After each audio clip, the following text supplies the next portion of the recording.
camisa de azul e branco, trazendo um sorriso franco no rostinho encantador. Minha linda normalista rapidamente conquista meu coração sem amor. Eu que trazia fechado dentro do peito guardado meu coração sofredor. Estou bastante inclinado a entregá-lo ao cuidado daquele brotinho em flor. Mas a normalista linda não pode casar ainda, só depois de se formar. Eu estou apaixonado, o pai da moça é zangado e o remédio é esperar. A figura da normalista inicia nossa reflexão sobre a formação de professores através do curso normal, evidenciando a importância da educação na vida das mulheres e sua busca por uma formação profissional. Esse samba, escrito em 1949, intitulado Normalista, foi composto por Benedito Lacerda e Davi Nasser, e interpretado por Nelson Gonçalves, um renomado cantor brasileiro. A figura da normalista representava as estudantes da escola normal no Brasil, simbolizava a jovem mulher atenciosa, que buscava formação como professora, esposa e mãe. As músicas e histórias românticas que envolviam as normalistas retratavam o amor proibido, a busca por um amor verdadeiro, a superação dos obstáculos impostos pela sociedade e que permaneceu ao longo da história no imaginário popular como herança do início do processo de feminização do magistério. Durante décadas no mundo e no Brasil, o curso normal foi o responsável pela formação de grande quantidade de professores. Revisitar o passado é importante para compreender o presente, por isso, é de grande importância para a educação a apropriação da história da formação de professores. Assim, considerando que o modelo de formação de professores que temos hoje é fruto de uma construção histórica, esse documentário busca revisitar a história do magistério, percorrer das escolas normais aos cursos normais, também conhecidos como magistério. Para essa construção histórica, as professoras doutoras Rosângela Maria Castro Guimarães e Marisa Borges oferecem uma visão enriquecedora da história da formação de professores, contextualizando o surgimento do curso normal na Europa, seu percurso no Brasil, com ênfase em Minas Gerais e no município de Uberaba. Elas utilizam suas experiências pessoais e profissionais para fornecer uma visão abrangente das mudanças nas políticas educacionais, práticas pedagógicas e exigências para a formação de professores ao longo do tempo.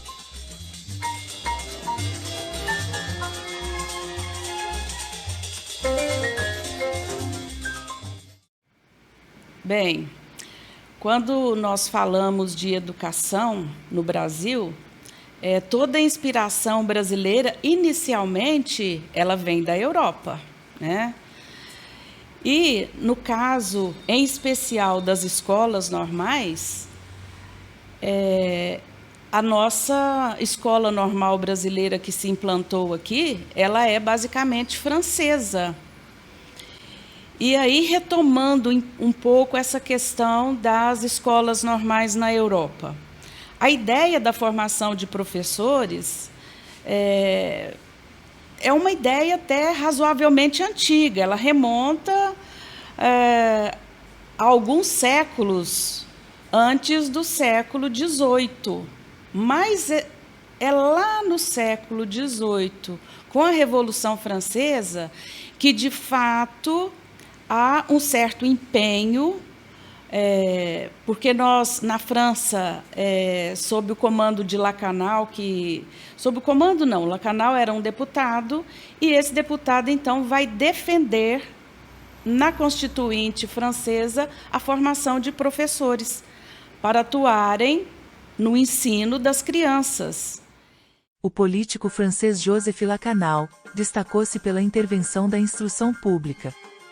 Foi professor de retórica e filosofia dos padres da doutrina cristã antes da Revolução, e apoiou o uso de métodos intuitivos de ensino e a criação da escola normal estatal e pública. A concepção de uma escola normal estatal, pública se concretizou após muitas discussões e trabalhos de Lacanau, pois ele alegava que a profissão do magistério precisava de uma formação especializada para ser útil para a sociedade, e que para a expansão da escolarização não existiam docentes disponíveis, conforme objetivava alguns revolucionários. Outro religioso, João Batista de La Salle, fundou a Congregação dos Irmãos das Escolas Cristãs de São João Batista de La Salle, dedicada no início inteiramente ao ensino elementar e depois foi estendendo as suas atividades ao ensino colegial e profissional. Essa tarefa educativa ficou assegurada não só através da corporação docente como, também, por meio da iniciativa de São João Batista de La Salle de fundar escolas normais para os irmãos e para eventuais candidatos leigos, a fim de formar os mestres para o ensino nas escolas da cidade e nas escolas do campo. La Salle abriu o noviciado para a formação de novos irmãos e fundou a primeira escola normal ou seminários de mestres, cronologicamente a primeira escola desse tipo formalmente organizada na Europa, em 1684. Então, é nesse período da Revolução Francesa que, na França, começa um trabalho mais sério para a estruturação dessas escolas normais. Numa influência mútua entre a França e a Prússia, porque a Prússia era um estado que depois vai fazer parte do Estado alemão, quando a Alemanha se estrutura. E então há uma influência entre ambas as regiões, França e Prússia, e elas vão estruturando então os seus cursos normais. Mas esses cursos, eles só ganham uma estrutura mais, vamos dizer, melhor, mais dentro do que passou realmente a funcionar como escola normal, no período, na década de 1830, nesse período de 1830. E aí, nesse ponto, eu sempre tenho comigo que o Brasil não foi assim tão retardatário para estruturar suas escolas normais. Porque a primeira aqui é de 1835, em Niterói. E em Minas Gerais, o nosso estado, há uma legislação também criando essas escolas em 1835. Agora, conforme Tanuri nos explica, nos expõe a respeito desses cursos, eles eram muito, muito incipientes. Às vezes com 2, 3 professores apenas, poucas disciplinas, e também poucos alunos. E no caso de Minas Gerais, ele é criado, o curso normal é criado em 1835, mas ele não é instalado, porque a criação é aquele momento que é estabelecido em lei, mas a institucionalização, a instalação propriamente, é quando um curso começa a funcionar.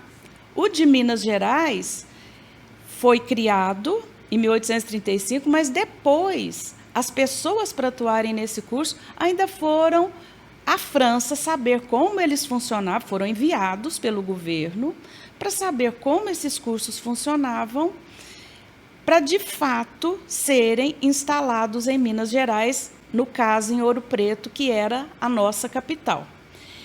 Bem, em termos assim de Brasil, aliás, Europa, Brasil e Minas Gerais, eu faria mais ou menos essa linha do tempo. Aí vamos pensar em Uberaba. Uberaba, em 1835, não era nem vila ainda. Uberaba passa a ser vila em 1836. Portanto, sem condições de ser sede de qualquer tipo de escola de formação de professores. No entanto, nós tivemos, em 1883, a instalação do primeiro curso normal aqui na nossa cidade, porque aí já tinha uma condição de funcionamento, já existiam outras escolas, né? Mas então, nessa linha do tempo que eu estou estabelecendo, a gente passa pela França e pela Prússia, né, com a criação dos cursos normais. Vimos ao Brasil Niterói, com o seu curso criado em 1835, Minas Gerais, capital Ouro Preto, também em 1835, mas com funcionamento só 5 ou 6 anos depois, e Uberaba, em 1883, a nossa primeira escola normal, que já era uma escola normal mais organizada, com várias disciplinas, com vários professores, com uma direção, funcionando ininterruptamente até o ano de 1905. Essa escola, então, ela já tem uma documentação que é possível a gente ter noção sobre o funcionamento, local de funcionamento, professores. Então, a respeito dessa questão aí dos cursos normais, eu comento essa trajetória.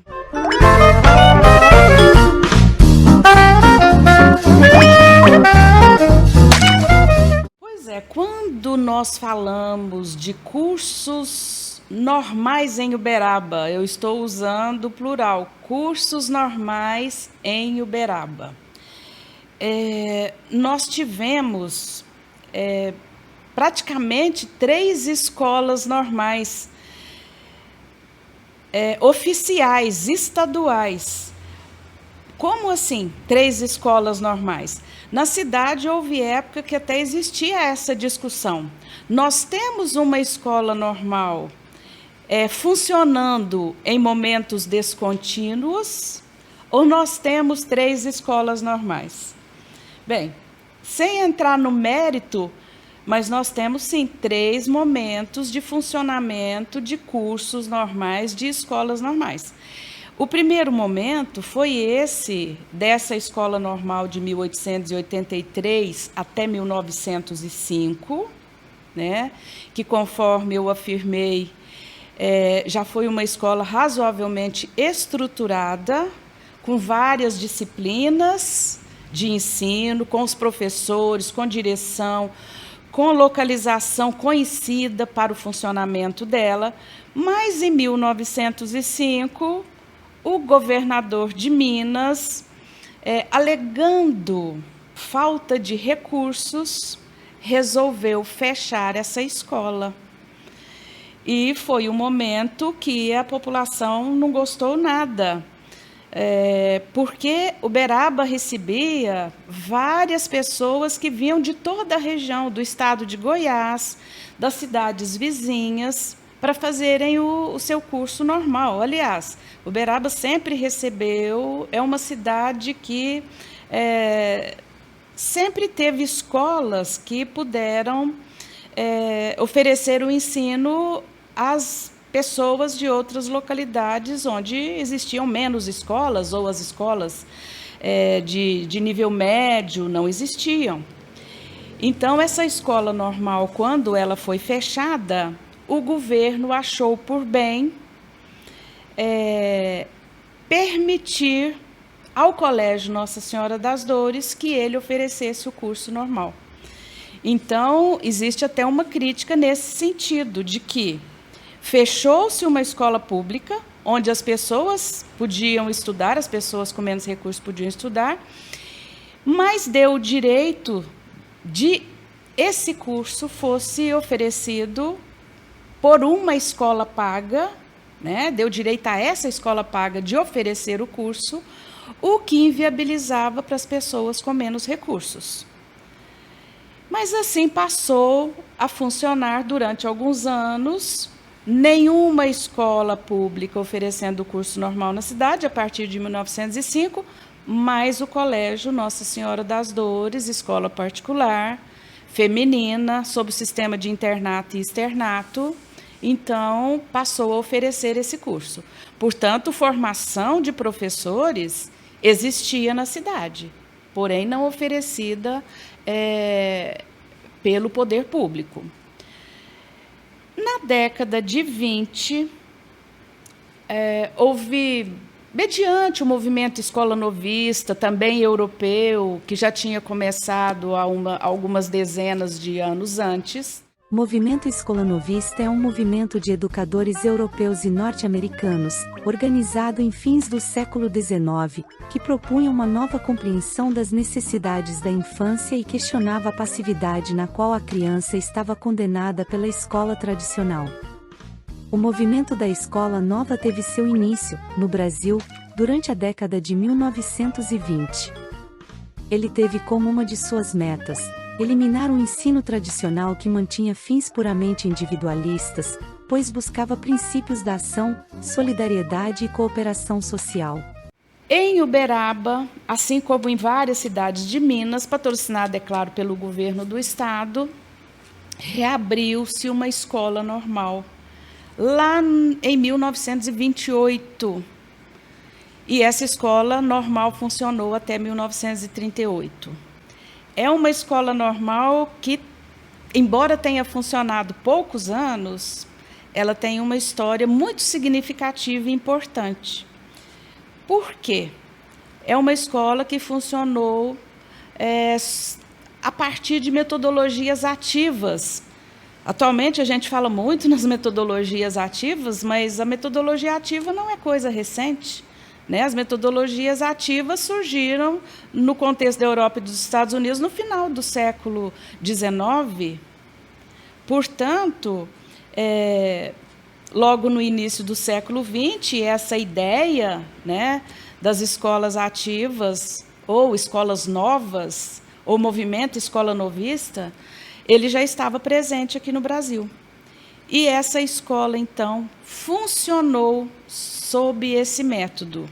E eu digo funcionou porque, durante a minha pesquisa para o doutorado, eu tive a oportunidade de entrevistar Dona Irmantina Ritiopo, que na época já tinha mais de 90 anos, mas uma memória fantástica, e ela me relatava como que essa escola funcionava.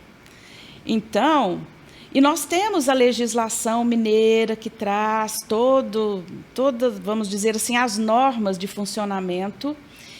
E uma das coisas que me marca muito na fala da Dona Irmantina foi que assim, os alunos frequentavam a biblioteca de uma forma assim, assídua, e que era uma biblioteca maravilhosa, que tinha muitos livros. Então, os professores na sala de aula, segundo Dona Irmantina, não dava aquela aula tradicional de ditar pontos, de ficar passando no quadro. O professor tinha uma conversa com os alunos e ele passava diretrizes. Olha, então vamos procurar saber sobre isso, sobre isso, sobre isso. Então ele passava os pontos no sentido assim, o que vocês vão pesquisar? Aí os alunos iam para a biblioteca, trabalhavam em grupos, trabalhavam individualmente, depois tinha um retorno na sala de aula onde eles discutiam. E nessa escola normal, os alunos já faziam uma espécie de trabalho de conclusão de curso. E, nesse sentido também, eu tenho a comprovação, porque uma outra entrevistada minha, que foi a dona Noemi Junqueira, ela me mostrou o seu trabalho de conclusão de curso, onde ela pesquisou justamente essas ideias ligadas aos procedimentos de ensino que um professor deveria ter com o aluno para que o aluno fosse criativo, para que o aluno fosse o centro, fosse o protagonista do seu próprio aprendizado. Coisa que nós estamos até hoje em busca disso, colocar o aluno como protagonista do seu aprendizado. E lá, nesse período, de 28 a 38, em Uberaba, funcionou essa escola normal com essa preocupação. Era uma escola normal que eles diziam de segundo grau. Tinha uma escola normal de primeiro grau, onde os alunos estudavam 3 anos.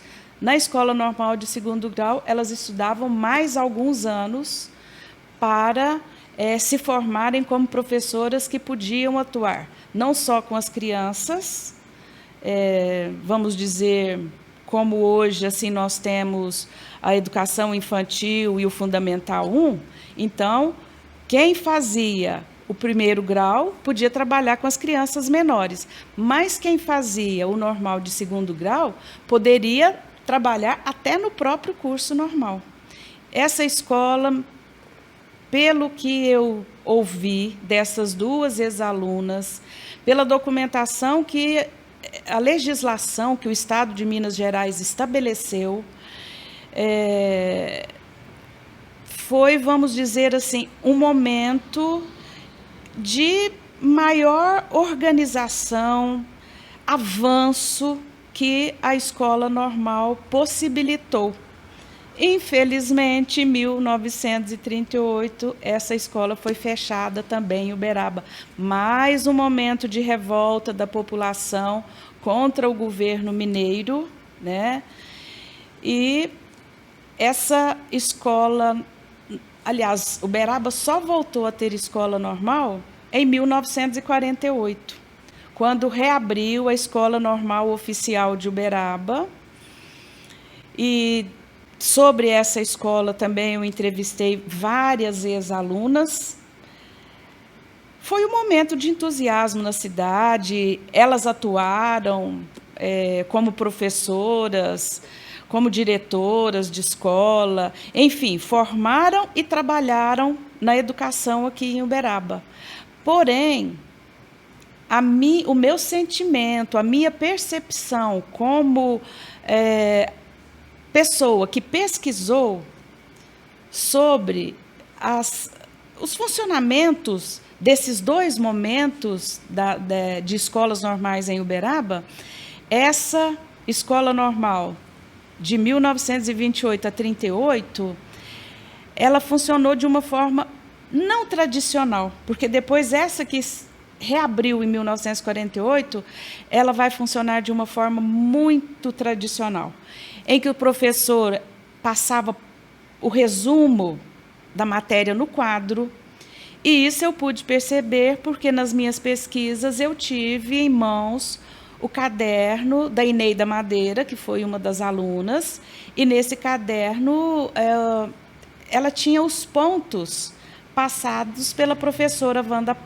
Wanda Prado no quadro. Então, os alunos anotavam em cadernos, o professor ditava, passava no quadro, praticamente não tinham livros. Então, o aluno aprendia aquilo que o professor trazia, né? E essa escola normal, ela funcionou em Uberaba sob esses moldes até a década de 70, né? Porque depois, em 1971, com as legislações, tudo isso mudou. De qualquer forma, seja aquela escola não tão tradicional, lá dos anos 20 e 30, seja essa escola da década de 40 até 70,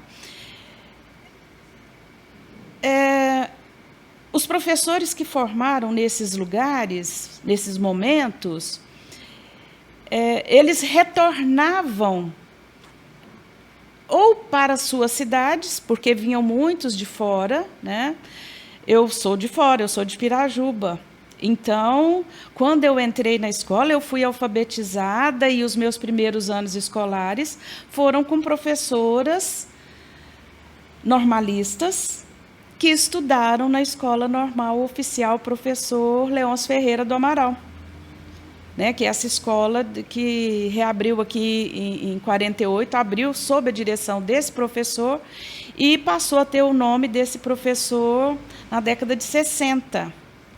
A outra escola normal, a da década de 28, 30, lá, ou do período 28, 30, voltando a falar da Dona Irmantina e da importância de uma escola onde o aluno é protagonista, o aluno que pesquisa, o aluno que lê, o aluno que frequenta a biblioteca, que é incentivado pela escola, a Dona Irmantina, a escola deu a ela condições dela produzir um livro que foi usado em toda a região. Ela fez um livro de estudos sociais e ciências, porque, segundo ela, os livros não eram adequados à nossa realidade aqui do Triângulo Mineiro. Tinha muito livro que, elaborados e editados no sul do país. Então, como ela dizia, o pássaro que canta lá não é o pássaro que canta aqui. O que se produz lá em termos de agricultura não é o que se produz aqui. A natureza de lá é diferente. Então, ela escreveu um livro que foi usado aqui nessa região toda abrangida pela nossa, na época, Delegacia de Ensino, né, hoje Superintendência. Então, esse livro foi adotado durante vários anos, né? Bem, então, até mediante assim, essa constatação da escrita do livro, da produção desse livro e da atuação desses professores, a existência dessas escolas foram muito importantes para a educação, a cultura da nossa região, porque nem todas as cidades do Brasil contavam com escolas normais, embora as nossas, infelizmente, tenham sido descontínuas e tenham tido momento de avanço e retrocesso. Porque eu vejo na escola normal, escola novista, um momento de avanço. E eu vejo que a escola que vem depois da década de 40, em termos pedagógicos, há um retrocesso. Mas nem por isso deixaram as alunas de contribuir com a educação e com o ensino na nossa região. A questão do avanço e retrocesso, ela não se restringe aos cursos normais. O avanço e retrocesso ele é mais abrangente, é na educação brasileira, né? Nós temos um seríssimo problema na educação brasileira, que é a descontinuidade. Então, por exemplo, eu que fiz uma pesquisa longa, que abrangeu vários anos, porque eu peguei um período aí de 1928 a 1970. Nesse período, são incontáveis as leis, tanto em nível federal, como no âmbito do Estado. No âmbito do Estado é um absurdo a quantidade de lei, porque troca-se o governo de 4 em 4 anos, e, praticamente, a legislação educacional acaba trocando de 4 em 4 anos. Então, essa descontinuidade, ela acaba com a educação no Brasil. Com isso, a nossa educação não caminha, porque ela está sempre recomeçando, recomeçando, recomeçando. Ela nunca continua. Então, se há um momento de avanço, é intercalado com um de retrocesso. E assim, a gente vem patinando e patinando. Os cursos normais, então, inicialmente eles eram de 3 anos, depois passou para 2 anos, 3 anos de novo, 4 anos, 5 anos, depois vai de novo para 4 anos, 3 anos. Isso só para falar em termos de tempo. Mas nós temos também a questão dos conteúdos, das disciplinas que são trabalhadas, né? Então, as disciplinas, ora são umas, ora são outras, ora de uma forma mais profunda, ora de uma forma superficial. E essa questão aí, a partir da década de 70, com a reforma que houve, o ensino normal se descaracterizou. Mas é um tipo de formação importante e interessante, tanto que até hoje não morreram os cursos normais. Eles estão aí. Nesse Brasil imenso, onde nós temos escolas tão precárias ainda, né? Escolas que poderíamos ainda chamar de pardieiros. Sempre quando eu vejo alguma reportagem, principalmente sobre a região norte, né? Estado do Maranhão, que eu vi de perto escolas muito, muito precárias, que não tem um banheiro para as crianças, instalações sanitárias, né? Que as salas de aula ainda são multisseriadas, né? Uma professora ainda ministrando primeiro, segundo, terceiro ano, quarto ano, tudo junto.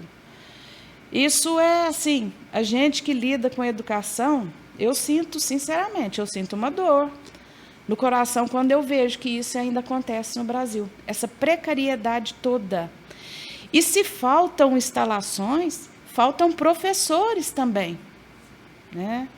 Então, e essas escolas normais, elas labutam aí para sobreviver, para dar uma base a quem as frequenta, para essas pessoas poderem dividir o seu conhecimento com tantas pessoas ainda analfabetas nesse país, né? Infelizmente, essa é a nossa realidade. Eu não fiz curso normal, então eu não tenho como dar um testemunho assim, como foi o meu curso normal. Na minha época, eu optei por um curso científico, porque já na década de 70, né, já meados da década de 70, nós, as mulheres, já estávamos procurando outras profissões.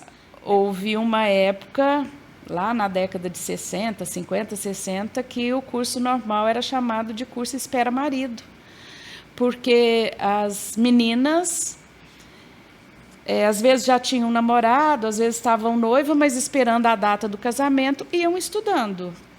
E outras que não tinham namorado iam estudando, já em busca de uma profissão e esperando que, nesse período, ela conhecesse alguém, né?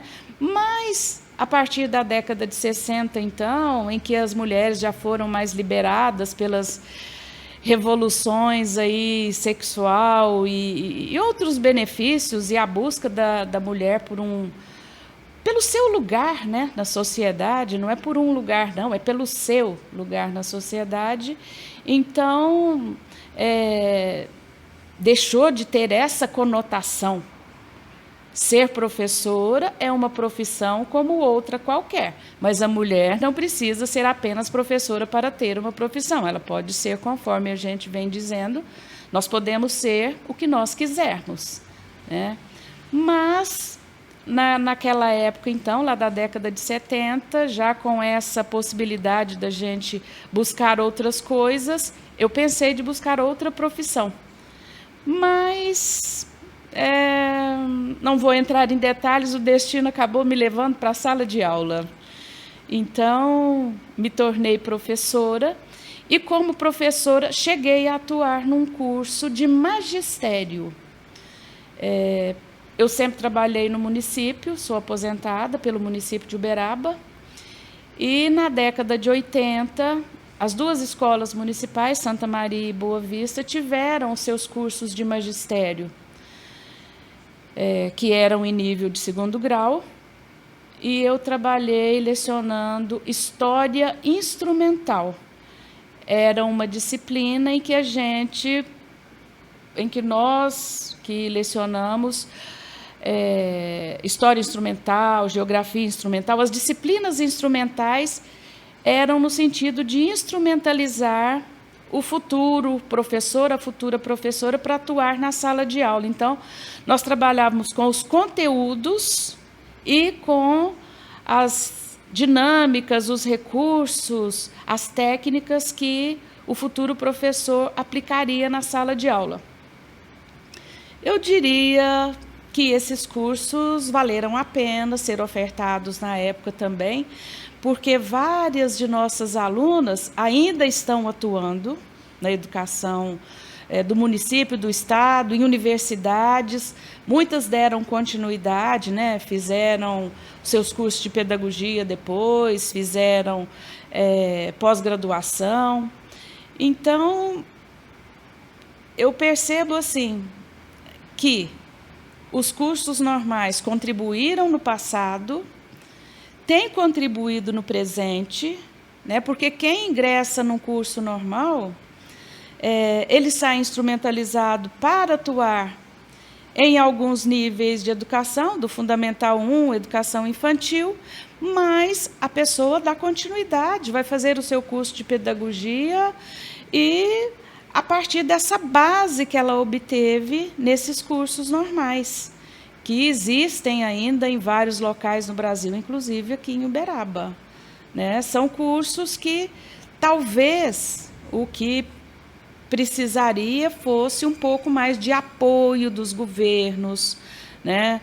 Para organizar um currículo assim bem abrangente, um currículo bem interessante, até para atrair mais pessoas, né, para o ingresso, essa formação inicial, e a partir daí abrir os horizontes das pessoas, porque quanto mais se estuda, quanto mais pesquisa, quanto mais aprende, melhor, mais preparo. Mas a gente começa a nossa vida educacional é aprendendo a ler e escrever, e a partir daí, tudo que vier de acréscimo só traz contribuição, só tem vantagem, né? E já que os cursos normais não se acabaram, o melhor seria que eles fossem olhados com mais cuidado, né? Com carinho até, eu diria, porque quem passa por um curso normal sempre dá a sua contribuição para a educação de um lugar. Durante os períodos narrados pela professora Rosângela, da gênese dos cursos normais aos anos de 1970, no Brasil as principais leis e decretos que tiveram maior relevância durante o desenvolvimento da formação de professores por meio do curso normal e a educação em geral foram: a Lei de 15 de outubro de 1827, que ordenou a criação de escolas de primeiras letras em todas as cidades, vilas e lugares mais populosos.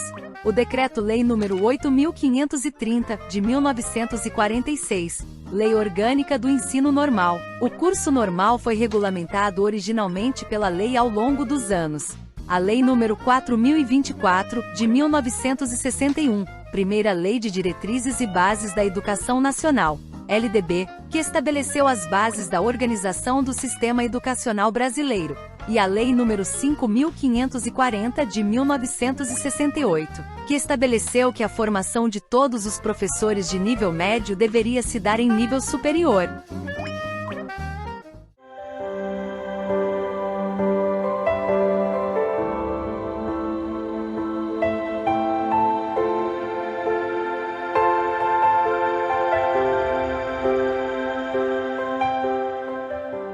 A formação é uma viagem aberta, uma viagem que não pode estar antecipada, e uma viagem interior, uma viagem na qual alguém se deixa influenciar a si próprio, se deixa seduzir e solicitar por quem vai ao seu encontro e na qual a questão é esse próprio alguém, a contribuição desse próprio alguém e a prova e desestabilização e eventual transformação desse próprio alguém.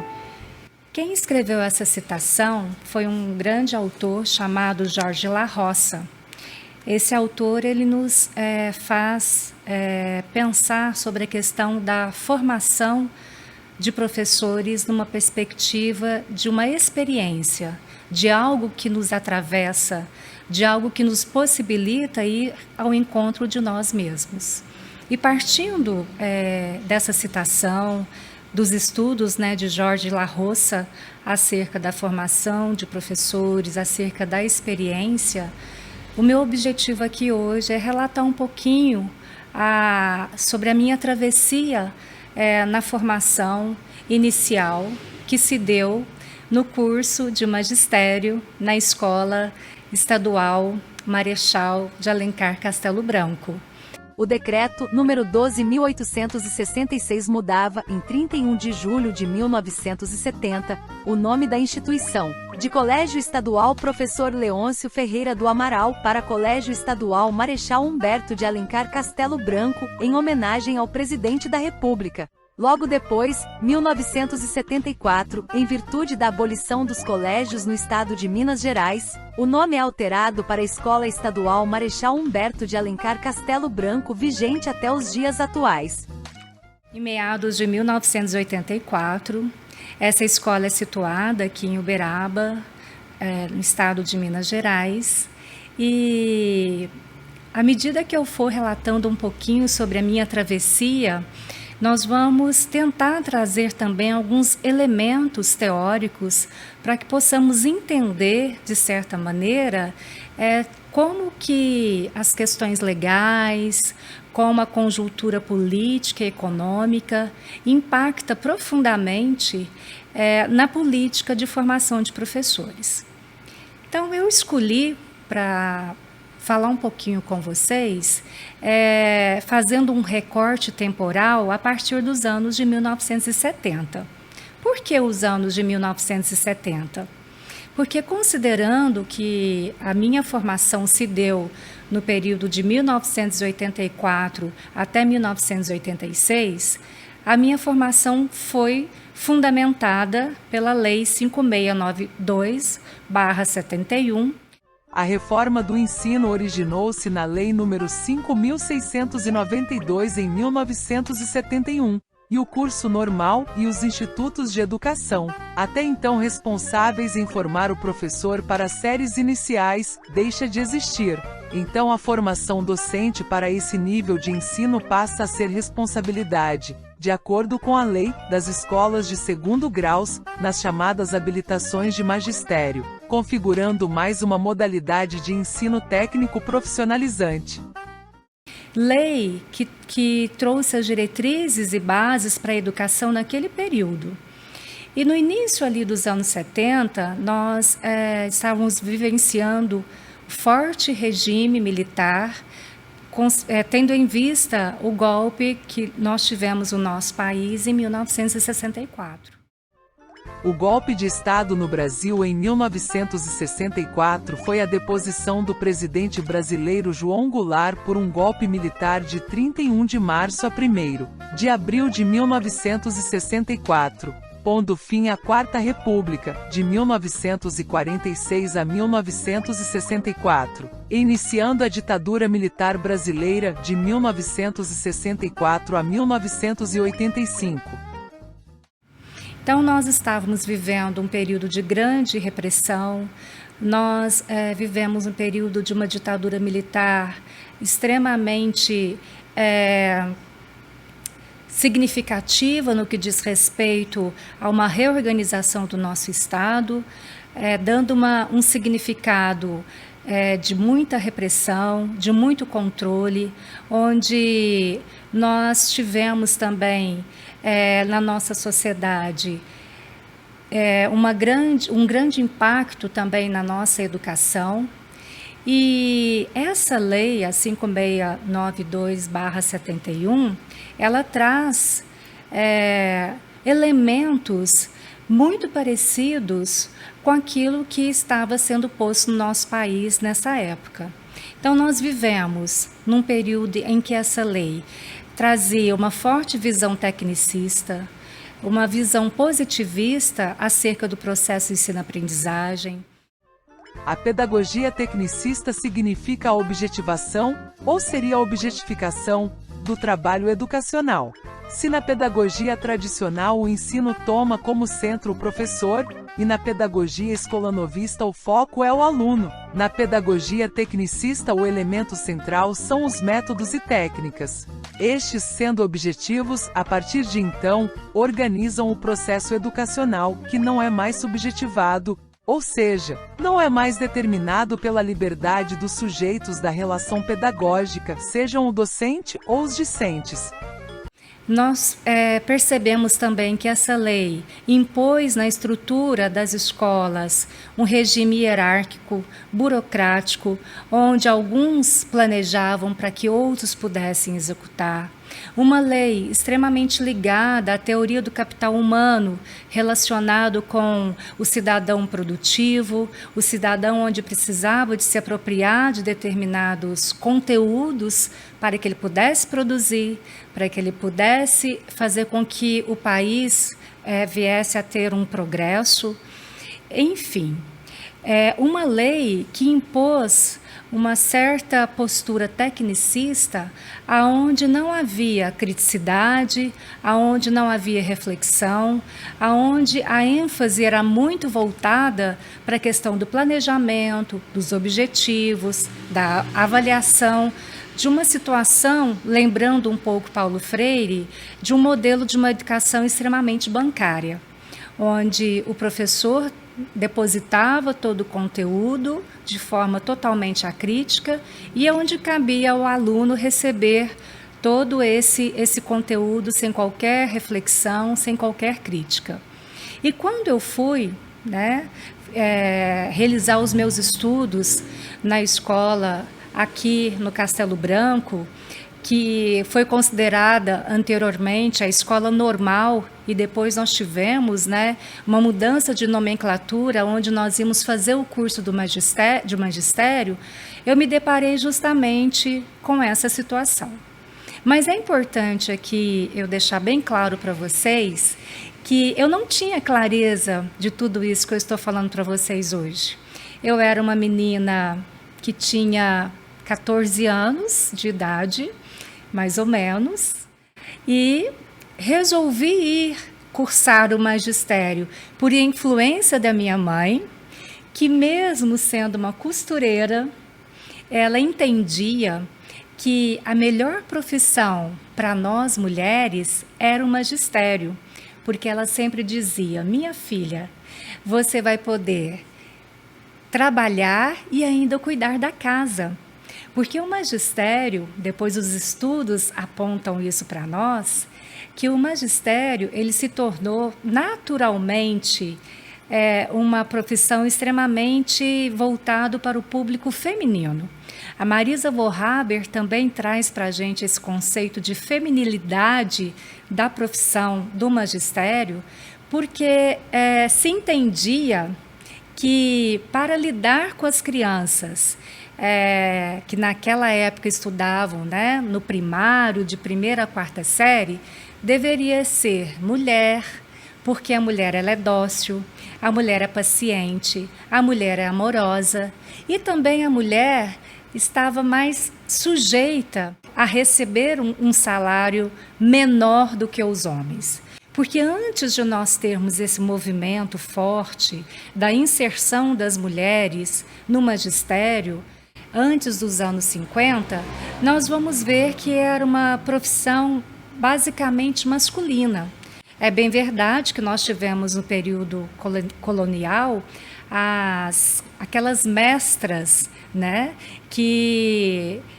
mestra das letras, que de certa forma elas foram consideradas assim nesse período.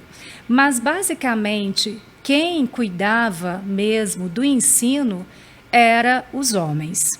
No entanto, com a questão do modelo desenvolvimentista presente já a partir ali dos anos 40, nós vamos perceber, conforme as pesquisas nos mostram, que a profissão do magistério passa a ser desinteressante para o homem.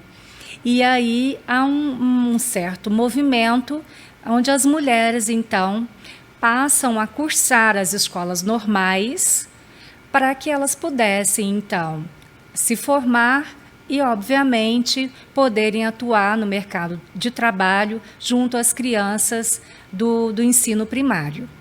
Quando eu fui estudar o magistério, naquela época, ele estava relacionado a um dos eixos, a um dos princípios da Lei 5692/71, acerca da profissionalização.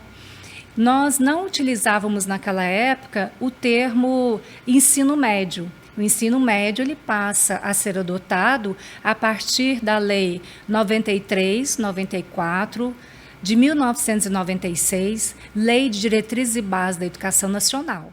Em um cenário de debates, discussões, mudança de paradigma e proposições, foi publicada a nova Lei de Diretrizes e Bases da Educação Nacional em 23 de dezembro de 1996, LDB, definindo, estabelecendo e regularizando o sistema educacional brasileiro baseada nos princípios presentes na Constituição. Antes, nós utilizávamos o termo ensino de 2º grau. Então, eu fui fazer o 2º grau numa perspectiva profissionalizante, onde eu ia sair desse 2º grau já com uma profissão de professora para que eu pudesse atuar no ensino primário. Mas vale ressaltar também que nesse período nós tínhamos no nosso currículo um currículo com um núcleo comum e um currículo que também atentasse para aquilo que nós chamamos de parte diversificada. Essa parte diversificada, no currículo do curso de magistério, estava intimamente ligada às metodologias de ensino, basicamente as didáticas, matemática, didática de língua portuguesa, didática de ciências, onde elas tinham por objetivo nos instrumentalizar para que nós pudéssemos reproduzir o que nós aprendíamos ali nas nossas salas de aula. Mas, ao mesmo tempo, nós tínhamos o nosso núcleo comum. Nós tínhamos aulas de física, nós tínhamos aulas de química, nós tínhamos aula de inglês, nós tínhamos a aula também de língua portuguesa, de matemática. Porém, essas disciplinas, elas não tinham nada a ver com as disciplinas da parte diversificada. Elas não conversavam entre si, reforçando o que a própria Lei 5692/71 apresenta no sentido daquilo que a gente costuma chamar de gavetinhas. As disciplinas eram colocadas em gavetinhas e elas não conversavam entre si. Então, no momento em que eu ia aprender matemática ou ia ensinar a matemática, eu puxava a gavetinha da matemática, ensinava os meus alunos os conteúdos referentes à matemática e depois eu fechava essa gavetinha. Então, a gente vai perceber um currículo totalmente desconectado até mesmo com a realidade. Por quê? Apesar de nós termos aí a Lei 5692/71, dando todo direcionamento para a educação brasileira, apesar de, como eu já disse no início, de nós termos ali, a partir de 1964, todo esse regime de ditadura militar no nosso país, nós tivemos também alguns movimentos que eram desfavoráveis a esse regime militar. Nós tivemos movimentos de resistência de vários educadores brasileiros tentando dizer não para essa tortura, para esse regime imposto para nós a partir do golpe de 1964. E daí nós vamos já perceber, no final dos anos 70, início dos anos 80, um movimento muito grande em favor da redemocratização do nosso país e um movimento em favor da democratização da educação e da democratização da escola. E foi muito interessante que, mesmo eu estudando ali em 1984, num período onde via em nível nacional esse movimento dos educadores brasileiros em favor da educação e da escola, várias conferências também nacionais acontecendo no Brasil inteiro, né, discutindo sobre a educação nacional no nosso país, por incrível que pareça, lá no curso de magistério, nenhuma dessas questões eram colocadas para nós. Era como nós estivéssemos vivendo em outros tempos, vivendo numa bolha, enquanto tudo isso estava acontecendo em nível de Brasil. Era muito interessante que não havia discussões, não havia debates, não havia rodas de conversa, não havia estudos de caso em relação a isso. O tanto que eu fui me deparar com esses autores que contribuíram para o movimento de redemocratização do país e democratização da educação e da escola brasileira, quando eu ingressei no curso de pedagogia, em meados de 1986. Então, a gente percebe, fazendo uma análise, que o curso de magistério formou professoras que pudessem reproduzir aquelas intencionalidades postas na Lei 5692/71. Daí nós percebemos, de fato, que uma frase que é muito habitual de nós ouvirmos nas nossas escolas, de que eu entro para dentro da sala de aula, fecho a porta e ninguém tem nada a ver com a minha prática pedagógica, isso é um engano muito grande. Porque justamente as políticas educacionais, elas nos impactam. elas nos convidam, de certa forma, a reorganizar as nossas identidades profissionais e também pessoais. Então, nós precisamos de ficar bem atentos no sentido de que, da necessidade de conhecermos as políticas educacionais, de conhecermos as políticas que fundamentam a formação inicial no nosso país, mesmo na perspectiva do magistério, como também a formação inicial voltada para os cursos de graduação, para que possamos entender que há uma intencionalidade, e essa intencionalidade ela é construída nos currículos. Então, à medida que nós temos um currículo, no caso do magistério, dessa experiência que eu estou contando para vocês, de um currículo cujo princípio é um princípio totalmente tecnicista, de certa forma, o professor vai levar para a sua prática pedagógica também esses princípios tecnicistas. Ele vai se preocupar com o planejamento, ele vai se preocupar com o objetivo, ele vai preocupar com as técnicas de ensino, mas muitas vezes ele não tem uma compreensão, ele não consegue refletir o porquê de eu utilizar determinadas estratégias de ensino para eu trabalhar na sala de aula. Por que o meu planejamento deve ser assim, tão rígido, tão inflexível? Em que medida que a minha prática pedagógica realmente vai contribuir para um processo ensino-aprendizagem que possibilite reflexão, que possibilite autonomia, que possibilite ao meu aluno uma conexão com o mundo, uma conexão com a natureza, uma conexão com as pessoas das quais ele vai se relacionar, e uma conexão com ele mesmo. Então, nós percebemos que a formação pautada na questão legal, ela traz consigo uma intenção de criar sujeitos para que possam reproduzir um modelo econômico, um modelo político, um modelo cultural, que é posto muitas vezes pela elite que nós temos no nosso país. Mas nós não podemos esquecer que a educação ela é dialética.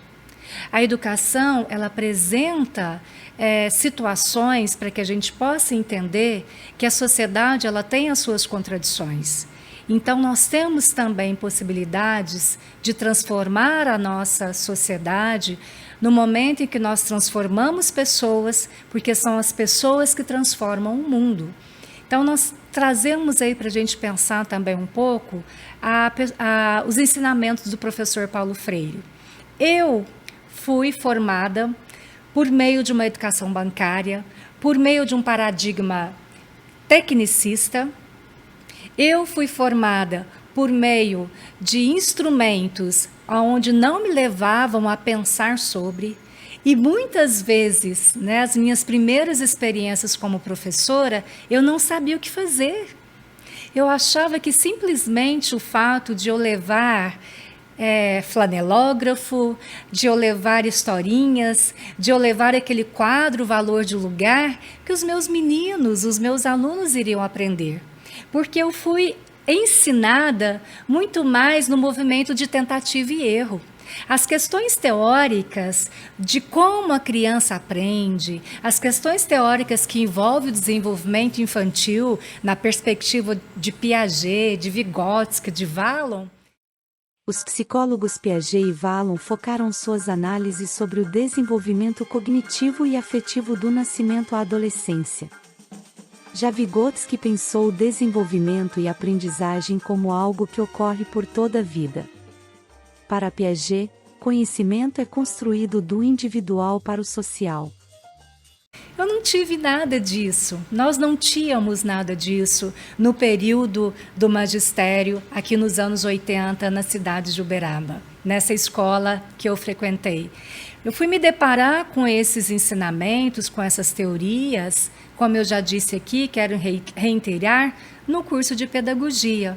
E daí eu pude ter condições um pouco mais adiante, na condição também de pesquisadora, de poder entender esse movimento. Então, é importante também esse profissional que passa pelo curso normal superior, que já passou pelo curso de magistério, que ele também possa buscar aquilo que nós chamamos hoje de formação continuada, garantido pela lei de Diretrizes e Bases, lá dos anos de 1996, lá dos anos 90, que veio trazer uma nova reconfiguração para a formação inicial de professores nesse país, trazendo para nós uma perspectiva de um paradigma reflexivo, de um paradigma onde eu faça uma análise da minha ação, da minha prática pedagógica, que eu possa fazer uma reflexão e construir uma nova ação daquilo que até então eu fazia dentro da sala de aula. Então, mais uma vez a gente percebe também como as diretrizes legais, elas vão impactando a formação de professores do nosso país. Então, assim, meados ali, pós 1964 até 1995, nós vamos perceber um cenário bem conturbado, mas, ao mesmo tempo, um cenário de grande efervescência política, de movimentos em favor do nosso país. Um cenário que mostra que realmente nós somos seres históricos, nós somos sujeitos críticos, capazes realmente de modificar um ambiente, capazes de modificar uma estrutura posta, sendo que nós vimos lá na lei, como eu já disse aqui, 93, 94, a configuração, a materialidade, melhor dizendo, de grandes feitos realizados por educadores como Paulo Freire, Moacir Gadotti, Neidson Rodrigues, Selma Garrido e tantos outros que compõem a história da educação no nosso país. Então, de certa forma, o que eu tenho aqui para dizer, né, que nós devemos, então, sempre analisar, primeiro, o cenário do qual nós tivemos a nossa formação, ou o cenário em que a nossa formação está acontecendo. O que esse cenário mostra para nós? O que é a questão política posta? Como está a questão econômica? A questão cultural? Quais os assuntos postos? A formação dialoga com o mundo? A formação consegue compreender esses impactos que tudo isso pode causar na formação? E um segundo aspecto, é necessário também nós nos posicionarmos nos nossos cursos de formação inicial, também fazendo uma reflexão, um autoconhecimento. Quem sou eu? Que professor que eu quero ser? Qual a minha intencionalidade pedagógica quando eu estiver em sala de aula com os meus alunos e com as minhas alunas? A minha mãe, como eu já disse aqui, dizia da importância de eu fazer magistério, porque ela vislumbrava para mim que eu ia ter um casamento, que eu ia ter horário de trabalho, meio período, e que no outro horário eu ia cuidar da casa, ia cuidar do meu marido, ia cuidar dos meus filhos. E esse discurso, de certa maneira, se naturalizou, sim. Mas quando eu fui realmente para a sala de aula, quando eu fui vivenciar o cenário, quando eu fui dar a minha primeira aula numa escola na região lá da Fosfértil, intitulada Escola do Varjão, onde eu tinha que tirar do próprio bolso a passagem, onde eu pegava o ônibus aqui na rodoviária em Uberaba e tinha que ir lá para Fosfértil, uma indústria que nós tínhamos aqui nos anos 80. O ônibus parava lá, eu descia a pé, sozinha. Uma menina de 16 anos caminhava no meio do mato para poder chegar até a escolinha. Tinha apenas uma senhora que fazia merenda, acabava a aula por volta de 5 horas da tarde, eu voltava a pé para pegar o ônibus lá na Fosfértil. Eu era a única mulher passageira no ônibus, o restante dos passageiros eram todos homens, para chegar em casa, fazer, descansar e no outro dia fazer esse percurso. Veja bem, e isso aconteceu muito. As primeiras normalistas, as primeiras alunas que formaram no magistério, elas eram conduzidas para escolas distantes, porque nesse período nós não tínhamos também muitas escolas na área urbana da cidade. Nós tínhamos mais na área rural. Então, eram muitas histórias, muitos acontecimentos, muitas situações que nós vivenciamos no início da nossa carreira. E com a expansão do ensino é que foi criando as turmas, as classes da primeira série, da segunda série.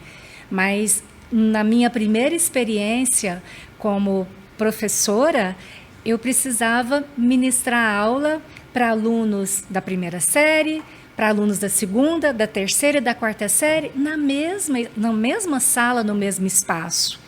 E eu não fui preparada para isso. Então, muitas coisas eu tive que aprender por questão de acerto e erro, não sabendo muito bem o que fazer, porque eu fui muito formada nessa perspectiva do que eu tinha que dar mais importância era na técnica, era naquela folha bonita que eu passava no estêncil, depois passava no mimeógrafo, esperava até secar ali, sair o cheiro do álcool, para que depois eu pudesse entregar essa atividade para o meu aluno, sem saber exatamente onde que eu ia chegar nessa atividade.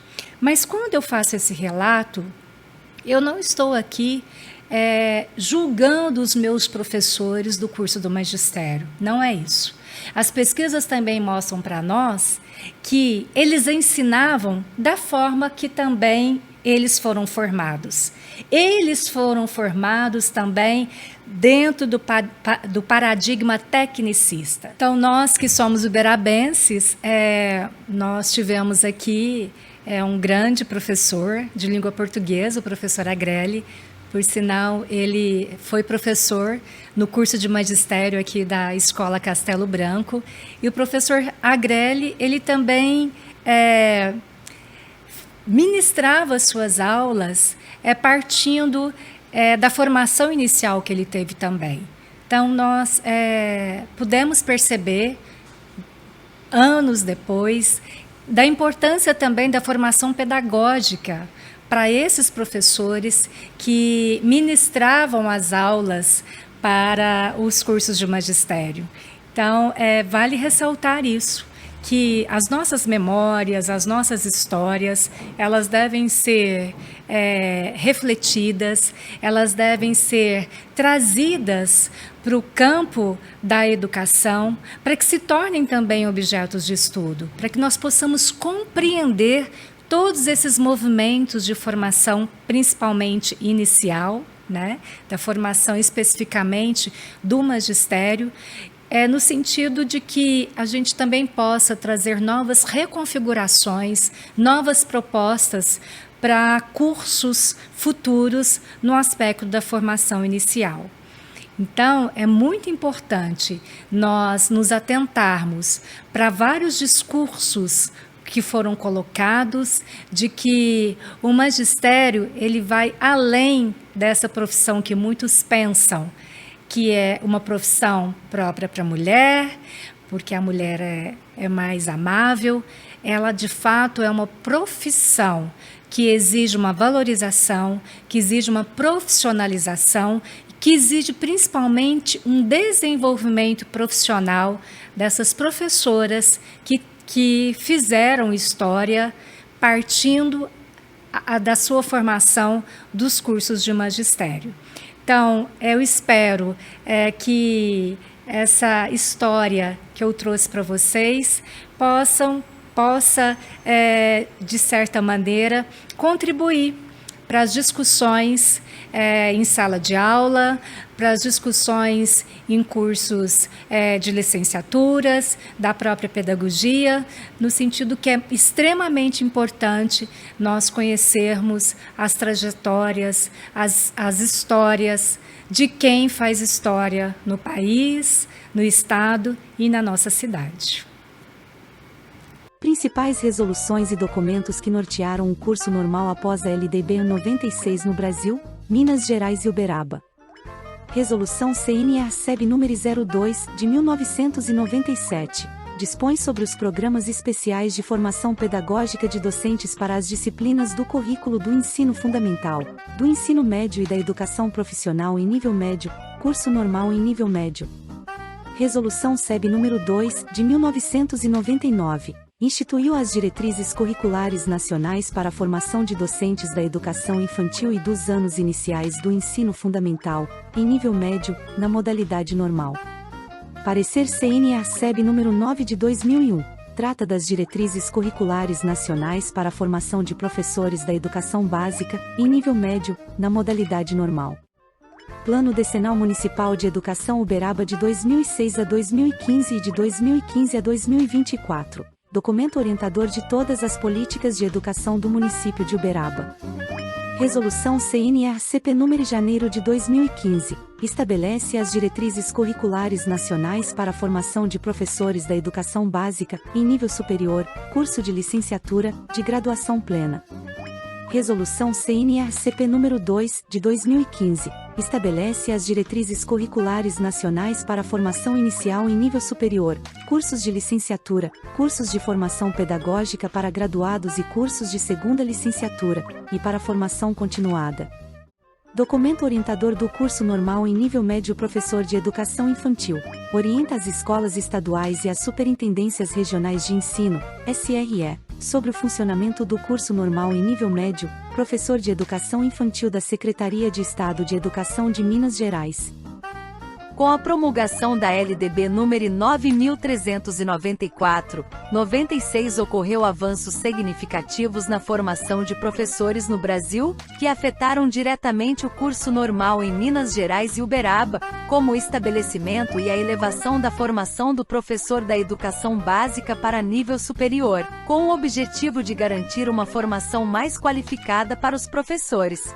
No entanto, essa lei deixou uma brecha para a manutenção da formação docente em nível médio, permitindo que os profissionais que já estavam em exercício da profissão pudessem continuar atuando sem a necessidade de formação superior, desde que possuíssem formação em nível médio na modalidade normal. Portanto, diante da necessidade de formação específica para professores da educação infantil, o curso normal de nível médio continua existindo no Brasil e é reconhecido como uma opção para a formação de quadros docentes, principalmente em regiões onde a oferta de cursos de licenciatura é limitada.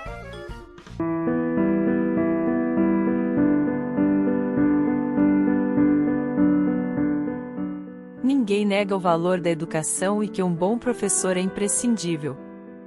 Mas, ainda que desejem bons professores para seus filhos, poucos pais desejam que seus filhos sejam professores. Isso nos mostra o reconhecimento que o trabalho de educar é duro, difícil e necessário, mas que permitimos que esses profissionais continuem sendo desvalorizados. Apesar de mal remunerados, com baixo prestígio social e responsabilizados pelo fracasso da educação, grande parte resiste e continua apaixonada pelo seu trabalho. Aos professores, fica o convite para que não descuidem de sua missão de educar, nem desanimem diante dos desafios, nem deixem de educar as pessoas para serem águias e não apenas galinhas. Pois, se a educação sozinha não transforma a sociedade, sem ela, tampouco, a sociedade muda.